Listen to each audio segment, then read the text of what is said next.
Well, I want to thank everyone for being here, and here we are again in Springfield discussing problems. Unfortunately, Governor Pritzker's been too busy campaigning in states like New Hampshire, Maine, and Florida to come here and solve the real problems that we're facing here in Illinois.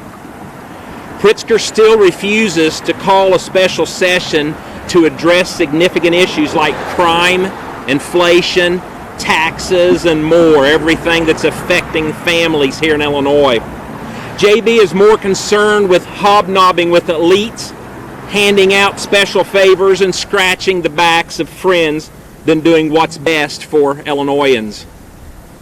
Pritzker refuses to take ownership of his administration's failures, and he refuses to hold his friends like Jennifer Thornley and Mark Smith accountable.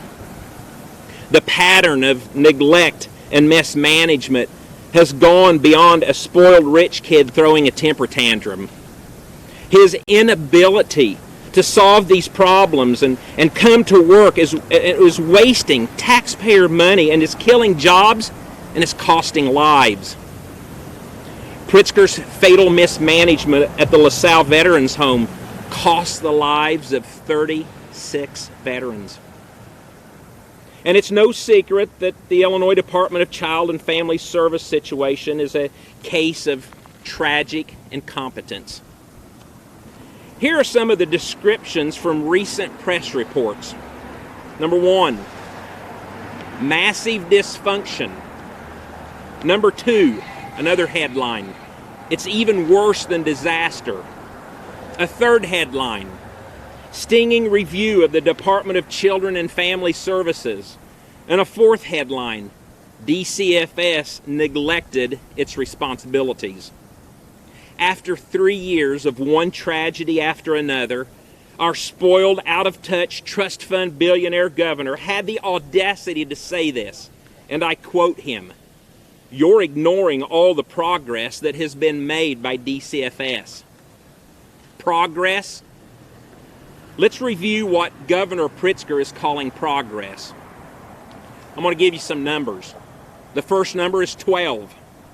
DCFS Director Mark Smith has been found in contempt of court 12 times from poor treatment of children under his and Pritzker's watch.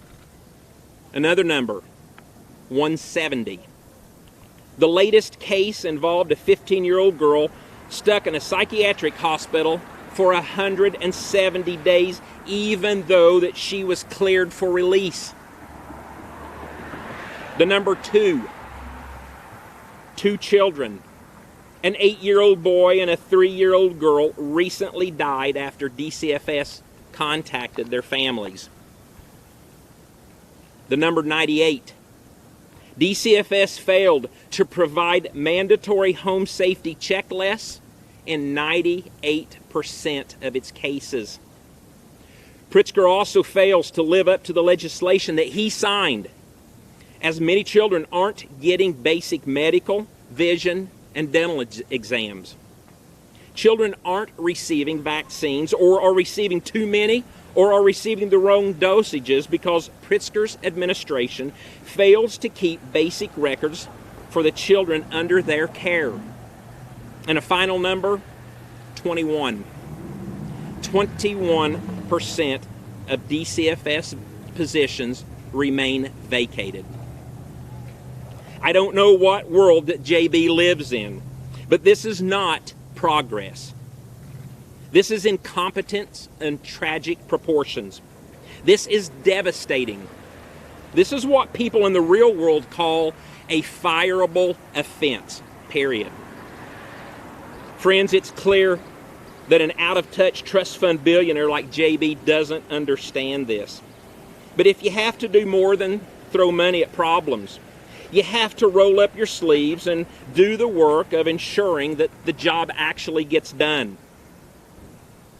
Governor Pritzker, I know you're watching, so listen carefully. I have repeatedly called for you to fire Director Mark Smith, and I will do it again and again and again until he's gone. These problems must be addressed. Friends, if Governor Pritzker can't find the time to care about Illinois' most valuable children, then that's just another reason that this man should be fired from his position. No one is forcing Governor Pritzker to do his job.